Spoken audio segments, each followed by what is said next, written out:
First up will be Kevin Kim. He is the Executive Director of the Asian American Center at the University of North Carolina, Chapel Hill, and will be presenting Preserving Legacy Asian and Pacific Islander American Restaurants in the Capital Region. Tasha Elizarde is co-founder of Manla Alaska LLC and will be presenting public media's role in the preservation of Alaska's Filipino American history.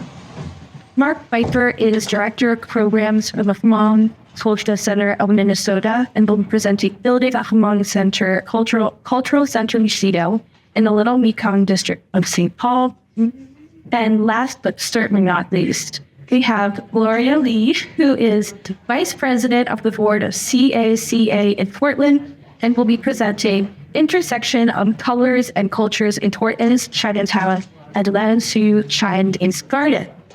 First up, Captain.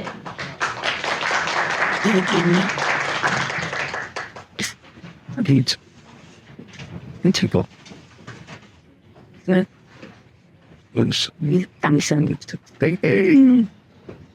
Direction. Okay, serious.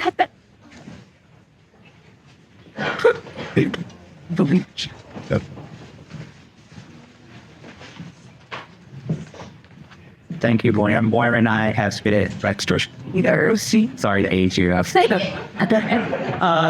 just realized. Thank you all, and thank you for coming to this last panel. Where that they hopefully I'll start saying energy. My name is Dr. Kevin Kim. We're also promoted. I'm actually the Associate Director for the Asian American Center. And I'm really honored to be on this panel because it really brings together some of the things that I'll talk about as a patron, which, by the way, is a little, I have a bit of a confession to make. The title is really encapsulate the work that I did. I had to put a title, and sometimes you really can judge a title, but a presentation by the title. So I, for about 2 years, ran a joint program with the Smithsonian Asian Pacific American Center and the APIAHiP Community Museum, which is one of those Smithsonians that it is Smithsonian, but it's definitely off the radar. So I encourage you, next time you're in DC, to head across east of the river to APIAHiP and to visit the museum. It's a great space. So I was basically tasked the impossible, which is to document the diverse Asian American food cultures that makes up the capital region. Now, how do I do that? That was my first question. Because, as you can see, it's a very diverse group of folks. In fact, this is a map put on by my colleagues over at APIAHiP Data, who collaborated and created this map of Asian American communities in the capital region. And as you can see, it's quite diverse and spread throughout multiple states. DC is only not a state, but hopefully will be soon. And so, how do we begin to do that? Well, one of the things that I did, because another confession to make, I'm usually starting grad school. I'm usually the weird cultural studies guy in a room full of historic preservationists. It's been about 10 years since I started grad school. I think I'm still the weird cultural studies guy. I'm room full of historic preservationists. And so one of the first things I did, I sat down some of the a bunch of the museum people and came up with these categories. And I'll let you read through them: tradition, exchange, innovation, hybridity, social justice. But I think that I'm going to linger on the resistance and resilience part, because that came out of multiple conversations when I did, and working with some great undergrad community organizations like the 1882 Foundation, which I don't know if representatives are here from 1882, but they were great. The Hopkins Center, which was back then called NAPACET, out in North Virginia, and others. And there was a participant who, when they saw that I was trying to document, the resilience of the Asian American community, they frequently said, "Why do we have to be so damaged labeled?" And so one of the things that I decided coming from those conversations is not just document the resilience, but the resistance that goes with it, right? How do we document and push against the systems of inequity that makes us have to be so damn resilient all the time? So taking a kind of systematic approach, because one of the things I wanted to think about is the systems that make up our foodways, right? It's not just as important as eating the dishes that have contributed to our sense of identity and culture. There are multiple systems that are enacted on our foodways that create a food culture, so it seems. So, as I mentioned, the title is documenting legacy Asian American restaurants, but you quickly find out when you're doing this work that the term legacy, the term food, and the term food businesses all take nuance meaning when you try to document, especially in the Asian American communities, what a food business is. So obviously we have your brick and mortar legacy restaurants, and I got to work with some great multi-generational restaurant owners documenting the sweat, the tears, and the joys of what it means to run a restaurant for multiple generations. But there's also the carryouts, right? The carryouts that we've come to rely on, to love, but also that gets poo-pooed, right? So then you have the ethnic markets, right? So these, if you are from the DC area, places like Looking Plaza, that have been, that grew from small little corner stores and then emerged as neighborhoods change, as food systems change, into some of the brands we know today, right?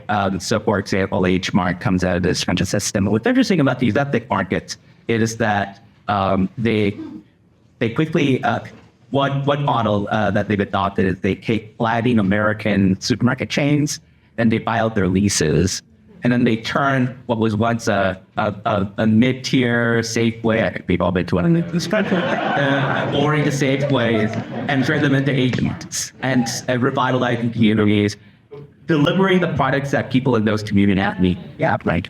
So that was exciting to document. Then we have farm, gardening, and then arts and artists, right? So these are working artists who use food as a way of documenting, preserving their identities and cultures and histories. Here, this is Mia Reach. She's a ceramicist holding up her blue heron plate, and she has these gorgeous plates done in the Akime style of ceramics. And I know the blue heron is the state bird of Maryland, but it's called the herring is also an important symbol in Korean American art, in Korean art. And so she incorporates those two identities, she's born, bred, raised in Maryland, and a Korean identity in her works that creates beautiful tableware. And then you have the corner stores that I mentioned, which documenting the history and patterns of migration was also a part of this, because you have legacy Korean corner stores that are now being bought out by newly arriving Eritrean, Salvadoran immigrants as the store owners retired, right? And so you bring up questions about what does it mean to be a legacy restaurant when the owners have no interest in passing these stores down and these businesses down to their children, because they don't want their children to run a corner store and as I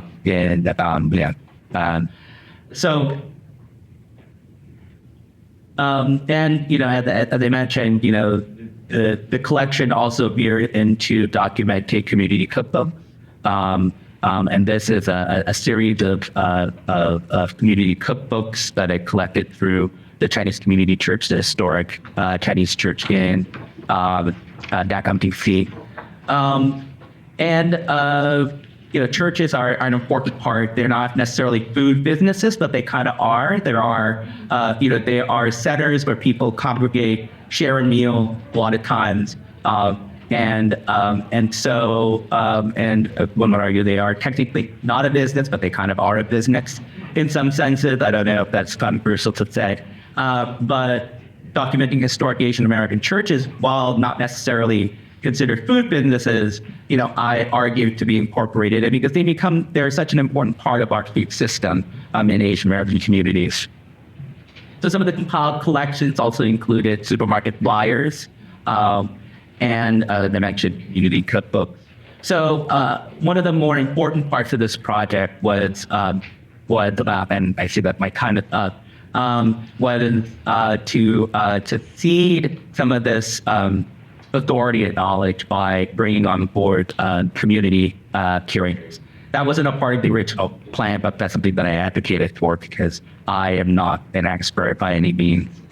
So, and so that was an important part of this. The big picture. The big picture takeaways here is thinking about the nuanced ways of how food impacts our landscape, right? Whether that's in the historical preservation sense, but also the cultural, intangible heritage that we might want to document along the way. Documentation plans that are not just extractive, but generative. And I think that's where I think I'd like to end and hopefully build upon in the Q&A is what does that look like, right? When we talk about public-private partnerships, that term has been used and one would argue overused, and they're being used by big corporations to get out tenants, right? And so this idea of what does it mean to be truly a public-private partnership that is generative, right? That's not just extracted, is that being important. So with that, thank you so much. I'm going to, I don't know what next, but I think Tasha's up next. You want to?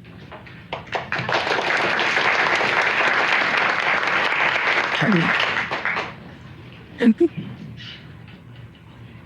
you.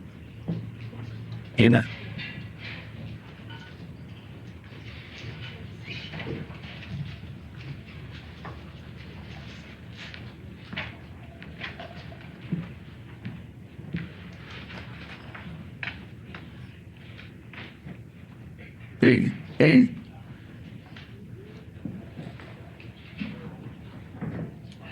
Yeah.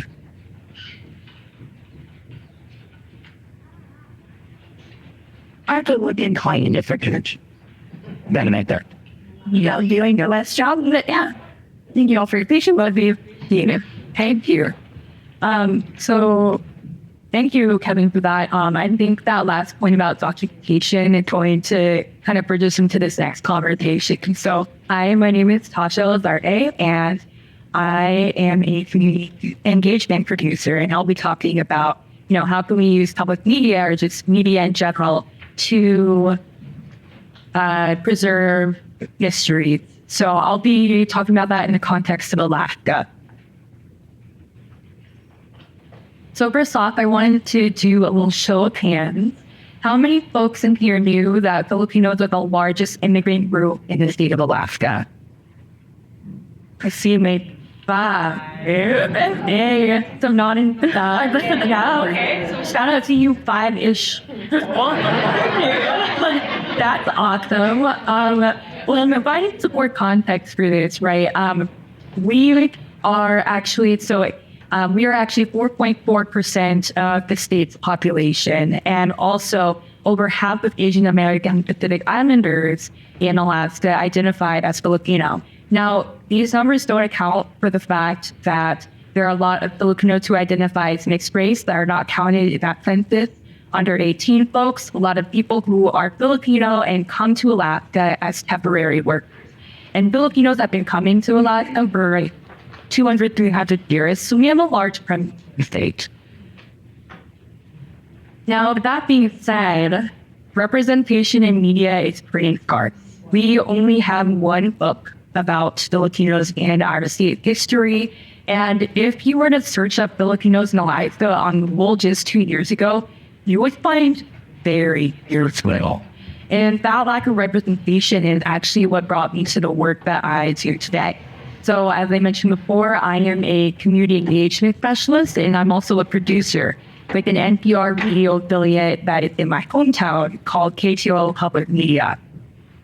And in my work there, I was hired to do audience engagement work, which basically looks like I go out into the community and I survey folks, how can we improve our coverage? And something that I noticed over and over again is, especially from Filipinos, they would talk about how there was no coverage at all about their community. And so, that kind of drove me to do more direction work. I started to direct coverage about Filipinos in our news crew over the last 2 years, and that culminated in a larger project called Mga Kwento. And so, Mga Kwento is a multi-platform project. We partnered with a couple of other organizations, including our local Filipino community group in Juneau, and then also our Juneau Nova City Museum. The project really aimed to be able to create resources, to be able to learn about Filipinos in our state. And the reason why I wanted to share this project isn't just to be like, oh, look at this cool project happening up north. I wanted to share this because I'm looking to hopefully provide a couple of ideas for things that folks in the town might be able to do, and at any level. And we're going to start off with the first project, which was a podcast series. Now, I know I just said I wanted to provide ideas, but I'm not telling y'all to produce a podcast. It's a lot of work. But what I am saying is you can absolutely create and post stories. So for this, we created the KTOL newsroom. We had created a 5-episode podcast series that had identified in each episode a theme or a question. And for each question, each reporter would seek to answer that in their own way. So, for example, up here I have tabbed the first episode in the series, which is my episode, which is about, how did Filipinos come to Juneau? And, I talk about my own personal history as well as other folks who are long-term migrants in the town. And then we had a couple of other episodes. I wanted to point out episode 3, which is about Filipino Community Hall. It's given, the conversations about place-based history that we're having at this conference. The Filipino Community Hall is the only Filipino cultural hall, and I believe the only Asian American cultural hall that's active in Alaska right now. And that's because so many of them have for a year had to shut down because of payment issues. So, of course, I felt like we all thought it would be important to be able to preserve its history by recording the story of how the Filipino Community Incorporated, our local org, had obtained this hall and, that story behind it. So I'm going to play a short clip, if it will let me. This is our introduction to this episode, and it kind of speaks to the first line side of history.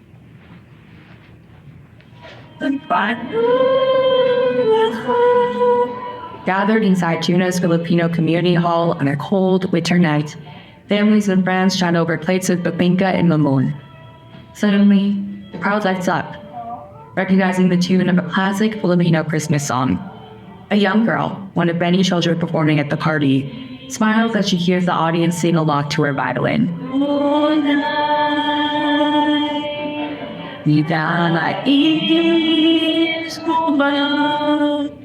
Throughout the year, this hall hosts wedding receptions, birthday and graduation parties, memorial services, and cultural and holiday celebrations like this one on last Christmas. But if you're just walking by the building, you can easily miss it. It's not flashy. There aren't many windows letting you peer inside, maybe a humble plaque announcing what it is. But for more than 50 years, it's been a literal and figurative home to Juneau's Filipino community.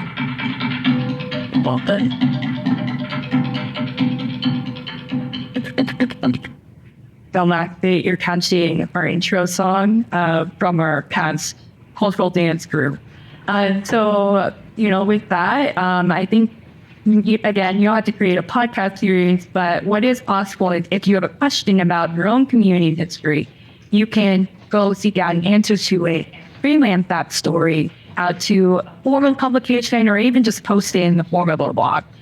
These are all ways that you kind of contribute to preserving those stories and getting that outsourced elsewhere. Oh, man. We're not getting to the now. We could the same preview and stuff. Okay, so now we're going to get into some stuff that being very, very, very unrelated to public media at all. And that's the archiving piece of the Pfeifer project.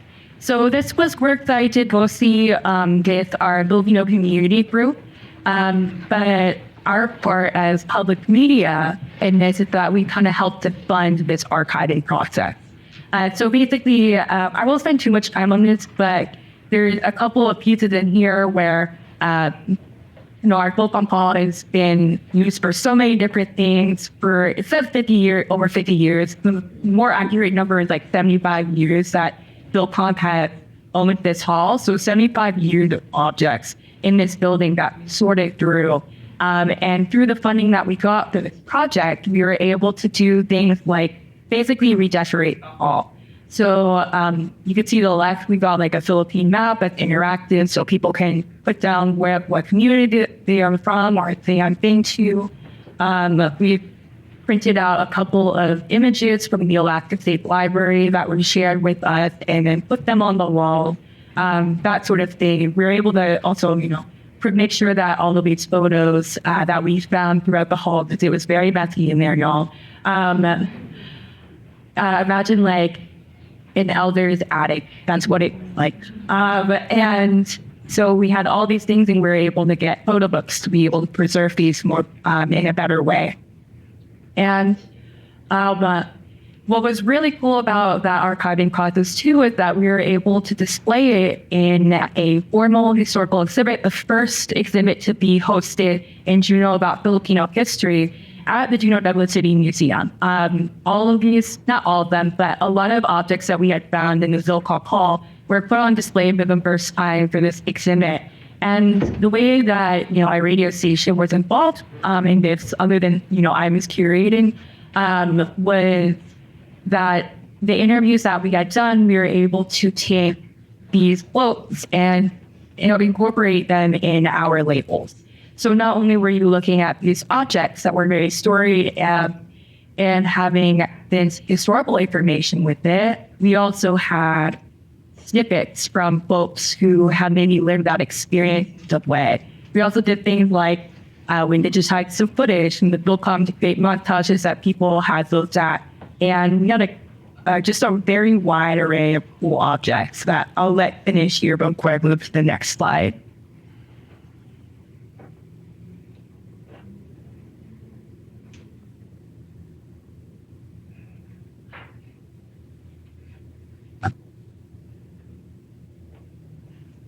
And we got kind of lucky because the same year that Manucuento had launched was also the year of Filipino American History Month being passed officially a state statute. So in 2023, we celebrated them for the first time in state statute on the state holiday. And so what we did is we had a big celebration to launch not just Manucuento, but also Filipino American History Month. So with this, we kind of incorporated different ways that we could do this archiving and preservation work through the event. So other than doing things like making sure that we involve, all of these Filipino restaurants, we basically got every single Filipino restaurant to be involved in curating a community catered lunch. We had cultural workshops and whatnot. We also were able to recognize a couple of elders in our community. We had some folks who had come back to the hall for the first time in years, be able to look through the photos and try to identify people that they had seen in those photos. We had speeches, and one of the things that I really enjoyed was we had a lot of people excited to play history trivia, where we basically just had a couple of questions about local Filipino history, and if you got an answer right, then you could get a prize. And someone even wanted to ride over it. It was a good time. And then the last piece that I wanted to talk about for this project was the website. So something that we talk about a lot in the media world is audience. Know your audiences. And let's be honest, a lot of people are online. And so going back to the original intent of this project, it was really to provide different resources about stories, about history. And so what we did for our station is we compiled every single story that could ever be produced or published on our website and compiled it into about Filipinos, and we compiled it onto one website so that educational institutions, cultural institutions, whoever can access the site and learn not just the history, but also look at modern stories that have been published more recently. So we have a couple of documentaries up here.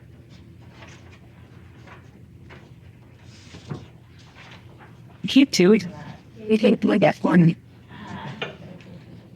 I only have 2 more slides left too. Okay, so now it's the third. Why? Okay.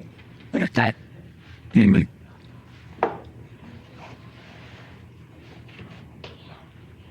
Okay, so now it's that thing.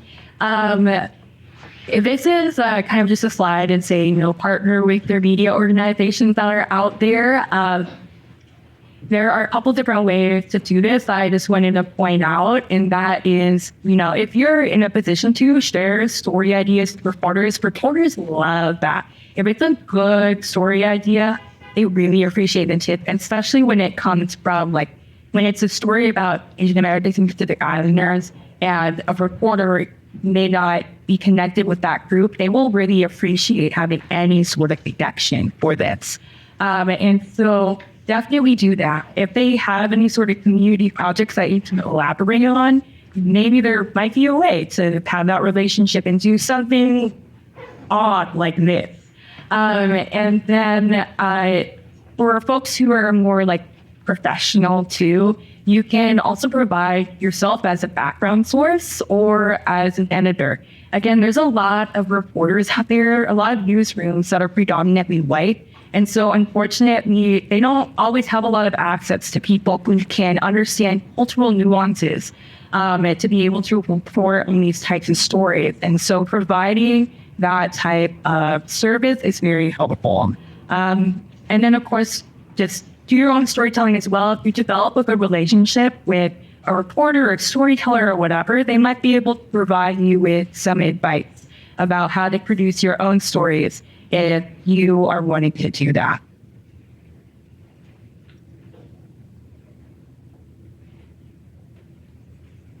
And so I wanted to end with this and then my official ending slide, which is, so I will actually be leaving my job at the end of this month, but what I will not be ending by working is doing storytelling around Filipinos. And the way that I choose to do that is by producing community media. And so this is a media collective that I had co-founded last year at around the same time that Mana Cuento had launched. And we're called Mana LLC, also known as Mana Alaska. Basically, we do this type of work, but full scale, that is the work opportunity. And so if you want to check it out, feel free, happy to answer questions about it, because I know I don't have that much time. But this is all my contact information. So if you would like to reach out in the future, feel free, especially for mono work. Or if you just have questions about doing any aspect of this project, if you want an editor in the future, I'm happy to do that. And also, if you've got job opportunities, send them my way. I need a job, y'all. With that, thank you so much, and I will pass it on to Mark.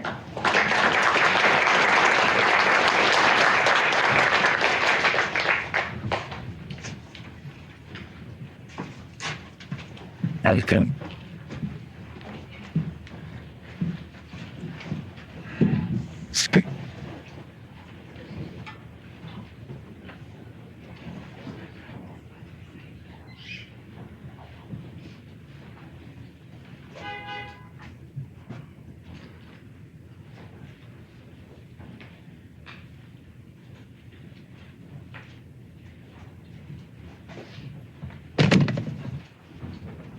Right, hello, everyone.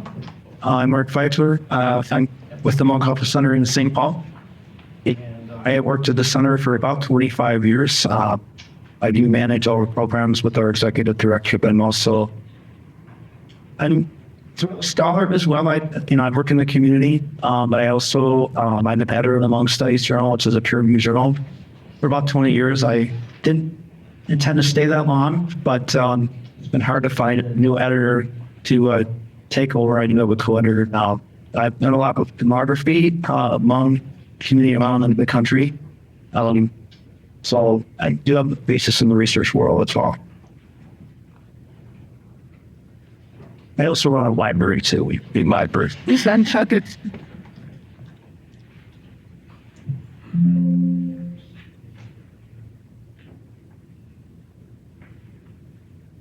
Okay, so there's different methodology. Okay. Have any of you been to St. Paul, the Hmong community? I'm just curious. And we have a couple here. Well, I definitely invite all of you to visit. And if you are able to make it, I hope you can visit our museum, Brong Museum. So, slides about the history of the Hmong Cultural Center. And so the center was founded in 1992 by an 18-clan council of Hmong elders. And the first idea was to preserve the most culture among the younger generation. And our founding programs of the center were in the cultural arts, in wedding and funeral songs. And you see the instrument the children and the youth have, that's called the keg instrument, Q-E-E-J. And that's very important in Hmong culture. It has a very important role in the Hmong funeral ceremony. The keg instrument does. So Hmong Cultural Center has always been in the Frogtown neighborhood of St. Paul. That's not too far from downtown. It's a centrally located neighborhood. We've been at 4 different locations in Frogtown over the years.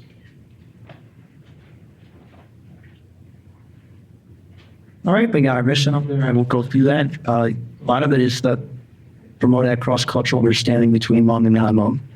And so today we do have programs in the 3 areas of therapy on the adult-facing education. So we provide the English and citizenship classes to not just Hmong, but the broader community. Cultural arts education, which is our arts programs focused on those Hmong ceremonial arts, the wedding and funeral ceremony mentioned. And our multicultural education programs, we do also a Hmong 1-1 Speakers Bureau, and as I mentioned, our library, and then we have our growing museum, which is the focus of most of this presentation. So we were known for our library, and when I came in about 25 years ago, I spent a lot of time. I was the librarian to build that up.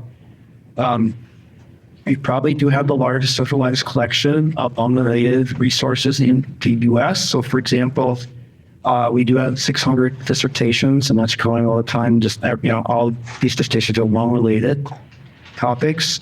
We have more than 1,000 peer-reviewed journal articles in our collection, thousands of newspaper articles. It says up there, we had a lot of visitors in the early 2000s. We had 1,000 visitors a year in our library. We had scholars all over the country coming in, and grad students as well coming in to use our library. And so I actually took a break for a while. I was still attending the board meetings by phone, and I took a library job in Texas for a few years. And then I decided to come back. I didn't actually enjoy South Texas all that much. I was actually the fundraiser of the whole. I've been the Iraq writer for 25 years, so I was still fundraising. So I came back in about 2011, 2012, and I hardly anybody was using the library anymore. And so it's not like a couple hundred a year. And so first what happened was a digital revolution, and nobody was actually going to physical libraries anymore, and especially special libraries really suffered from that. So we wanted to get people back into the Hmong Cultural Center. And so we came up with the idea of the museum. And it's around 2015, we started with the museum. And so we do have the only Hmong museum in the United States, and certainly in Minnesota, with a dedicated space. There's a few other groups. There's actually another one, kind of a competing group in Minnesota. They had from an online presence and pop-up exhibits. They do have a space with temporary exhibits over at a flea market called Umbrella Edge as well. But we do have a dedicated space, a growing dedicated space. I think we're the only one museum in the U.S. that has a dedicated space with permanent exhibits. Wait, yeah, I want to say a little bit about the Hmong community in Minnesota itself. It's very large. 95,000 was the count in the 2020 census. And in fact, the entire Hmong population in the U.S. is 30,000. So you could see how concentrated the Hmong population is. It's pretty much, California is number one, about 107,000, Minnesota 95,000, Wisconsin 62,000. It felt pretty concentrated population. I also wanted to add the Hmong really expanding. In fact, with the 2020 census, the Hmong did surpass Cambodian, the size of the Cambodian community for the first time. So I think Hmong was 330,000, Cambodian was 280,000. And the Ocean Americans, I think the count was about 180,000. So demographically, the Hmong community is really growing over the years. Back in the 70s, the Hmong were the smallest of the four Southeast Asian groups that came in the West. And back to our museum here. The idea that the museum is to teach about Hmong culture and history, the contributions of Hmong Minnesotans, and also about the Hmong folk art traditions, with a special emphasis on the traditions that we teach at the Hmong Culture Summit I mentioned earlier. And so currently, we've been growing over the years. We have 35 display panels in the museum. They were all produced by Museology Museum Services, which is a museum production company in Minnesota. We have 6 iPad stations. Visitors to watch videos, and those mostly are focused on the Hmong folk arts traditions. And then we have a couple embroidery exhibits. We have an embroidery wall, and we have 7 different display cases with Hmong cultural tools and objects and embroidery. All right, so the second one's about pandemic-era challenges to the museum. So in late 2020, the building that the Hmong Culture Center and my museum are located, we were hit with property damage following the riots after the death of George Floyd. So we're not just in Minneapolis, they did extend it to St. Paul's riots. So windows were broken throughout our building. It was a very horrible night when that was going on. And I was listening to the police scanner all night long. There's about fires on their street too. And we were very lucky that there's a couple of buildings 2 blocks away that were set on fire.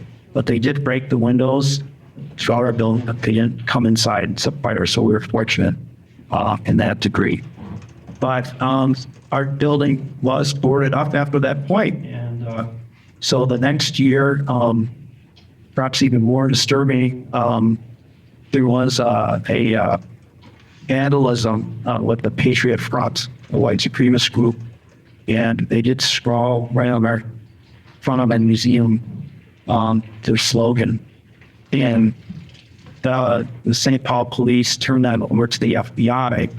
And unfortunately, the FBI, nothing ever really came of that investigation. So he had video of it. All these young guys were on periodic maps. And we still don't know. It was a local affiliate of the Patriot Front, but no action was ever taken in that investigation. So that is a bit concerning that, that group is still out there to make it come back and do stuff like that.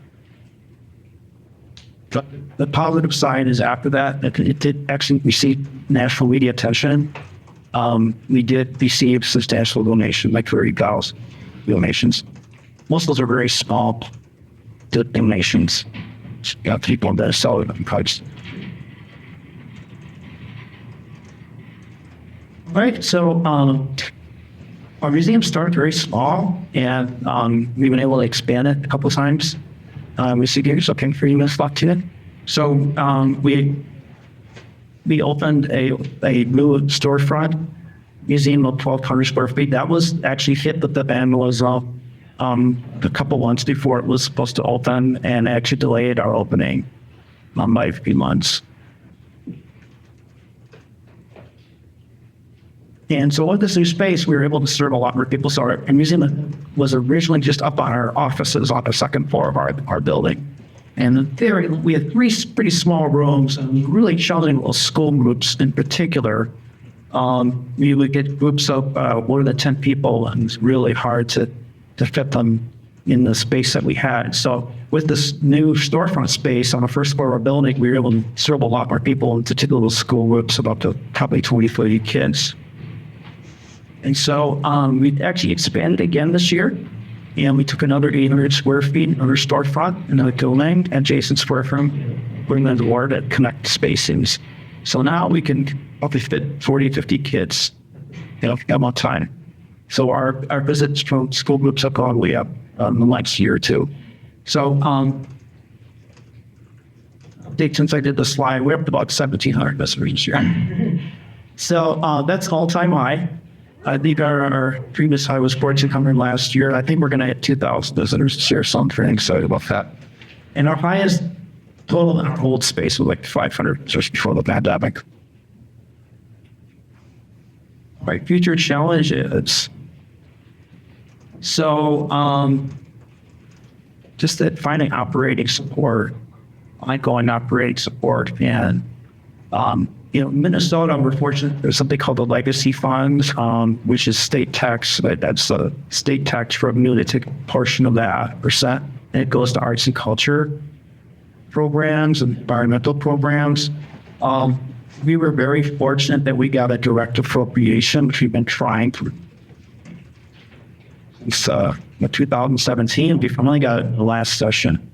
And I think the difference was it wasn't divided, the legislature, like it had been. So they had a trifecta with actually the Democrats got it. So that really made a difference. But even the legacy funds, they're really focused on new projects. So we were fortunate to get that funding this time, but if we are able to get it through again, we may have to completely hire new staff. So there's some structural issues in it. With some, not all the state agencies define it the same way, but with the Department of Administration, which we've had to talk with, they focus on the projects in the staff. Also, the funders are federal. Those who work in nonprofits, you're well aware of that. We're always looking for the deep things to come. And I do want to put in a picture. Time's up. IMLS, in the Museum Library Services, they do not have an Asian American Museum grant program, and they do have for several other major cultural groups. And we have actually written letters to them, and I think it's time they have an Asian American Museum grant program. So I would encourage you and the rest of you to speak up about that.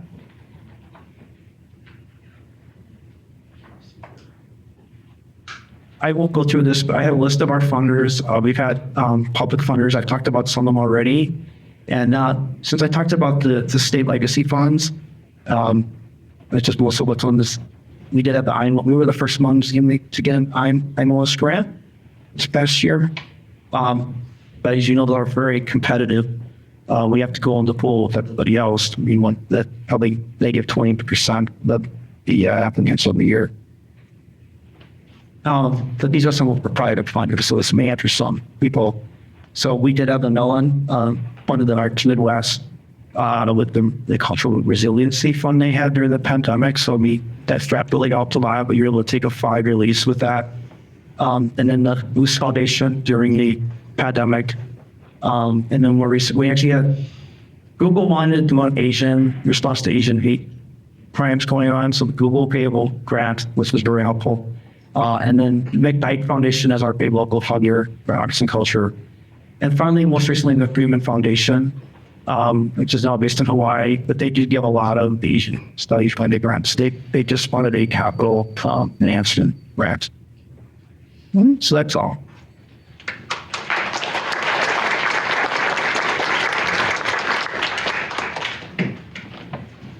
culture, actually.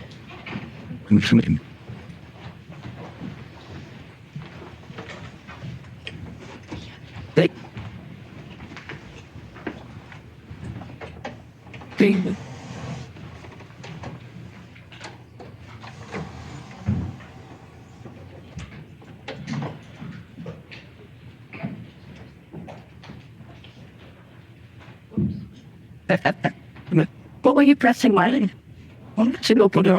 When you press, oh, it's down. I can count it. All right, you got it. Yeah, it's on the screen. Yeah, the hero sim.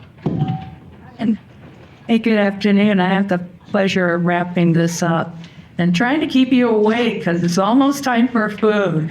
So I'll watch the clock up there very closely.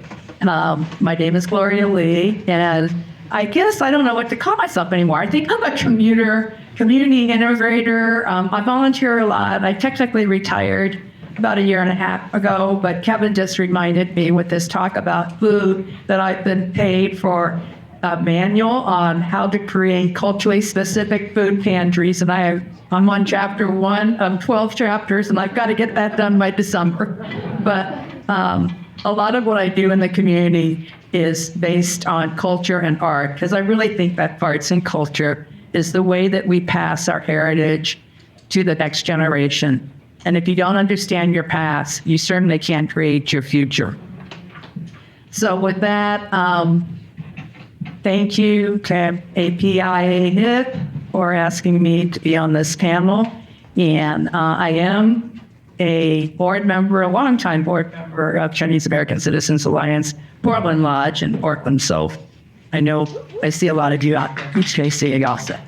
And before I start, I want to thank and recognize 3 executive directors who are here to support me. And I apologize I didn't share your pictures before this presentation. I was too busy. I'm also managing a civic engagement project. And after that debate this week, we've got 5 people in Portland handling voter registration tables this weekend.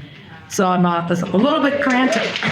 But let me introduce you to Lansu's executive director. Elizabeth, can you just stand up or wave or do something? Okay. And I'll get to the other ones as the pictures come up. I'm going to talk about the intersection of colors and cultures in Portland's Chinatown and Lansu. Portland is a small city. It likes to be a small, I think it's a town, but a small city. And because it's so small, we have to work across cultures. We have to work across different agencies if we're going to get anything accomplished. So this is Lansu Gardens, and this was Portland at one time had the 2nd largest Chinatown in the United States. Sadly, this particular Chinatown, where Lansu is located, is in disarray now, and I'll cover that in a little bit. But this came about in 1985. Several of our commissioners in the city traveled to Suzhou, and they formed a task force in 1989 that produced a 50-page report that called for a full-scale, authentic, at that time, classical Chinese garden from the Ming Dynasty to be built in Portland. There's only 5 Ming Dynasty scholars' gardens in North America. So Portland has one of the best, in my opinion. It's on a small city block. It's beautifully built. The architect that did it came from Suzhou, and he actually drew this garden on a napkin in a restaurant. This was built at a cost of $4.5 million and opened in September of 2000. And if you're really into the history, those of you who are into possibly looking at something like that for your demographic area, you can go to portlandsuzhou.org history, and it'll trace the history of how we work through all the governmental and international and all the other relationships that are involved in building a garden like this. Did I do it? And then you're in my pot and say, we'll go and tell how it goes.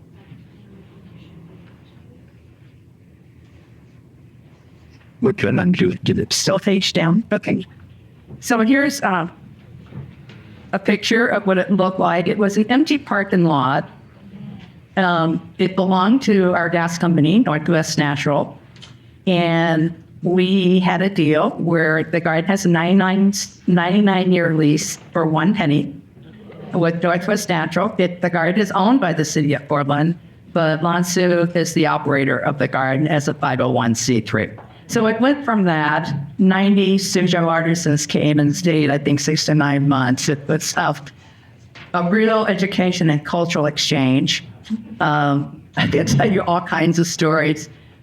The cute one, I think, is that underneath that garden are probably a zillion cigarette butts. The artisans really liked to work, and then they would bring their meals back, and then they would have dinner, and then they would smoke. All the tiles came from Suzhou. The wood came from Suzhou and was a challenge. We could not bring over the horticulture, so that was sourced in Portland by one of the Suzhou Institute landscape architects, who I think she's now the president of Suzhou Institute of Landscape Architecture. And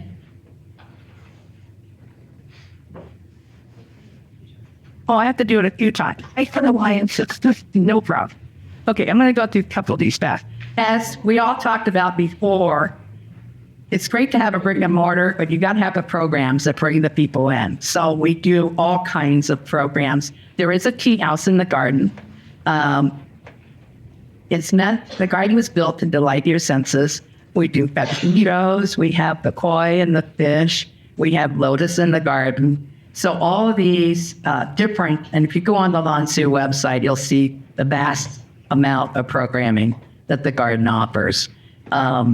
We try very hard to engage not just the Chinese population, but the Asian population. And more than that, we've created an urban oasis that teaches culture to also our white community. I'm just going to stop here and say that Portland is a very, very white city. And that is something that we're dealing with now. And I'll talk about that a little later. I'm going to move pretty quickly through the slides so I can talk about other things. I want to say that where the garden's located now is the second Chinatown, because the original Chinatown was south of Burnside. And so back when, several years ago, we worked in conjunction with PBOT, the Portland Bureau of Transportation, and the commissioners of the city to have a bronze plaque created that designated the original Chinatown, which is south of Burnside. There's a story behind that, but I think the point I wanted to make here is, before it's too late, designate your historical markers. I think someone talked about that in a previous presentation too. Because time goes by and elders pass away, that goes away if you don't work on doing it in the present.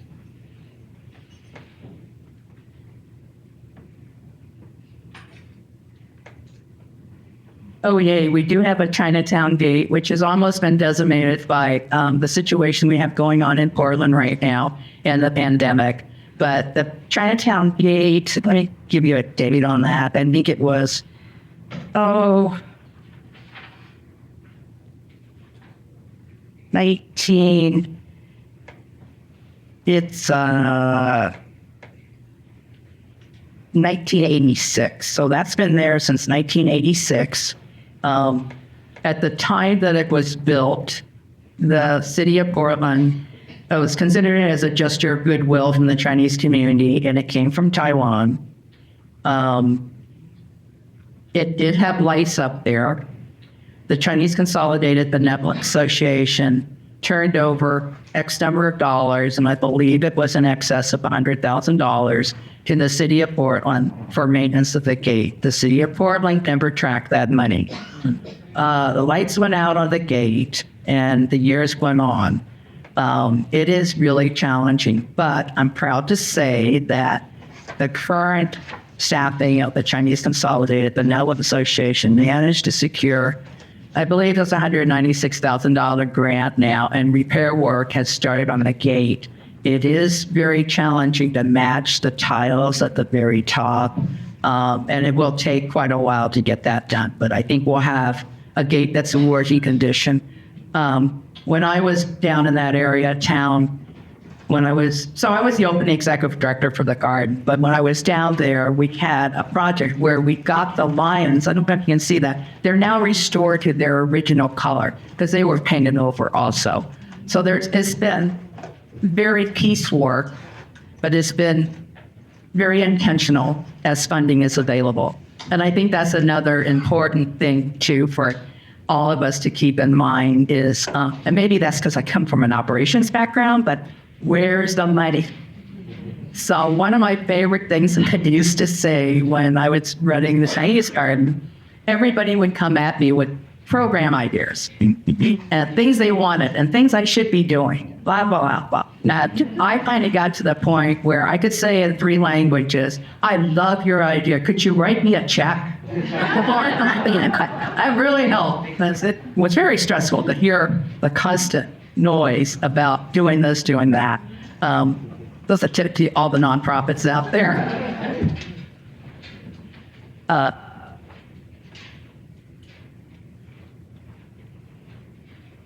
Neil Lee is not, he's coming up tomorrow, but he's currently the president of our Chinese Consolidated Benevolent Association. He does not speak Cantonese or Mandarin. He's an architect, and he has taken on the challenge of remodeling, is what I would call it, and updating the Chinese Consolidated Benevolent Association in terms of its people and its culture, not just the building. He's been doing a lot of work on the building too. There you see the building. It's 3 stories. It's on what we call a festival street.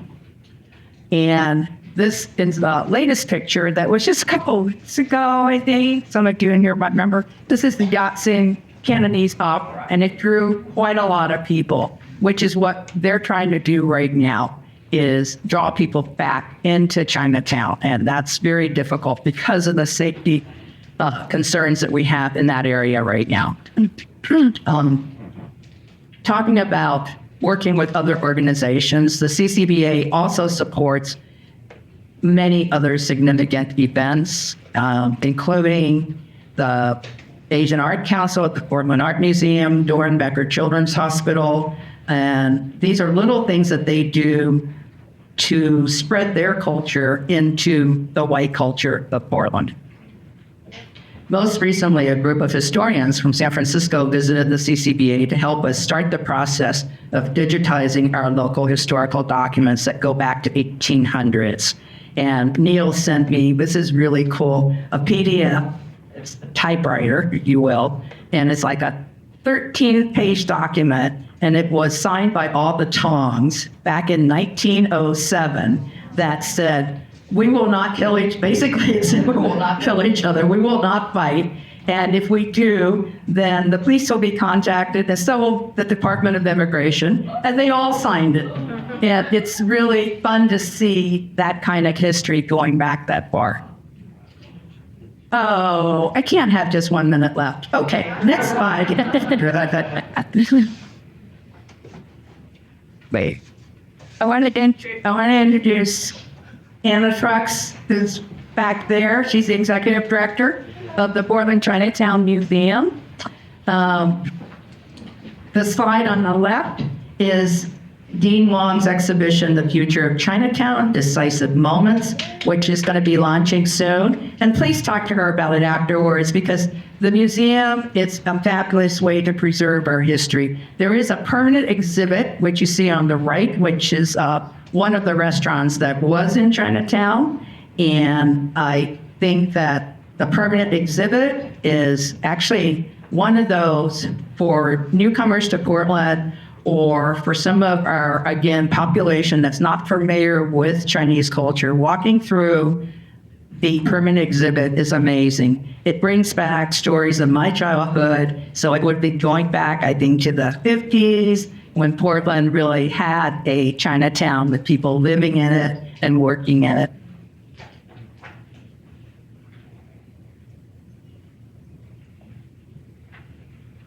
Okay. And I think Hanako, you're there. This is the executive director of the Japanese American Museum of Oregon. Apologize for pictures, you guys. Sorry. But there's the entrance to the museum, which is a beautiful building. Unfortunately, again, we have some safety concerns at Portland right now that we're addressing. But we're working really hard to counteract the impact that the pandemic has had and the impact of the imbalance of social services in the area. In fact, I would love to see a show of hands for anybody that's working with dilemmas of houselessness in your districts or, Elizabeth and I just talked about getting a group together to talk about possible solutions, strategies, because it's killing us. It really is. National Tofu Day was just September 1st, and I thought that was really cute. I had to put that up there. All right, now I've got this 1 minute slide, and I'm not going to be emphasizing fast enough, but I want to talk partnerships and collaborations with other nonprofits is very important. All of these organizations work with the Chinese American Citizens Alliance, and we all work with the Oregon Historical Society to document our history, and because they're better funded than we are. Just say it. Yeah, sure. Let's not forget our governmental agencies. In Portland, it's called Prosper Portland. There's Metro. That picture that you see on the right is a current project that is existing, which is a garden that's being built at Lone Fir Cemetery. Lone Fir Cemetery is owned by Multnomah County. The county thought that they would take the land and spur development on it. Unfortunately, there were over 200 Chinese buried there. So on October 16th, the Chinese American Citizens Alliance is sponsoring our 1882 project, the Chinese Exclusion Act project, in which we are going to get a group of people that can come that will craft an apology that Multnomah County has agreed they will make to the city, to the Chinese community. The garden is beautiful, and it's going to be beautiful. A lot of thought going into that. You're trying to rush. Can you agree? Well, no, not according. How many of you, show me your hands if you have contacts with more than 5 foundations for your area. Okay, if you don't, you need to get on it. Because as a general rule of thumb, what I found is that Asian communities don't approach private foundations and public foundations for funding, and they really need to do that. I do write grants, and I teach a grant writing 101 class, but that's how we're funding our civic engagement program right now. It's important because they want you to apply for the money. They really do. I think for us, the 2 biggest ones in Oregon, the Meyer and Oregon Community Foundation, it's almost there. Yeah. I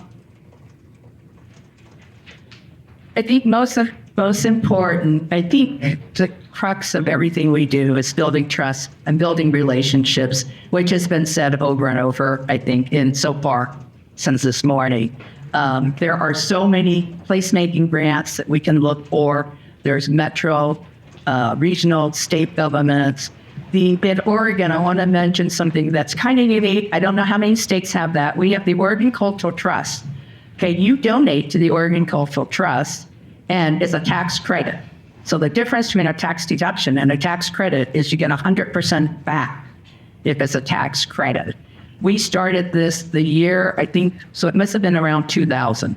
And it is a tremendous help to the arts and culture nonprofits. Mark, okay. And what else do I have in there? Restore Oregon on historical preservation to infrastructure for Department of Transportation, of course, the National Trust who's here, but humanity groups. And when I say humanity groups, I mean across different cultures, across different Asian cultures, but also for us in Portland, Chinatown was actually the home of the Greeks, the Jewish, African Americans, the Japanese, as well as the Chinese. So getting across those groups, whether it be through social groups or associations or churches, is a very good way to develop those partnerships. Talked about that. Let's see. Business sectors, small businesses, large businesses, crafts and upcycle. I don't see her here, but I know that one of our attendees is started a nonprofit for upcycling for immigrants, and she is based in Seattle. And she's, when I see her, well, I introduce you to her. She's doing a fabulous job in creating opportunity and jobs for immigrants. And her name is Ming Tan Edelman, and I can't remember her nonprofit. It's Refugee Artisan Initiative, RAI. She was here this morning. So here's a tip. All these companies and corporations out there that are writing DEI statements, hold them to it. Because I don't see that happening. Then from the corporate perspective, I see thousands and thousands of dollars being spent on writing a corporate DEI statement. And yet, there's no reality in action. And that's something that I've thought a lot about trying to work around. Last slide, I promise. Okay, I am inviting all of you to Portland for Coming Home, September 28th to October 5th. And this is about race and democracy in America. But Coming Home is actually going to be about all the communities that were in Chinatown. And this exhibit will be running for a week then. So that was fast. Okay, questions. How much do we have? We don't have time for questions. Okay, so come up and talk to it. We're going to start on my chance. Thank you very much.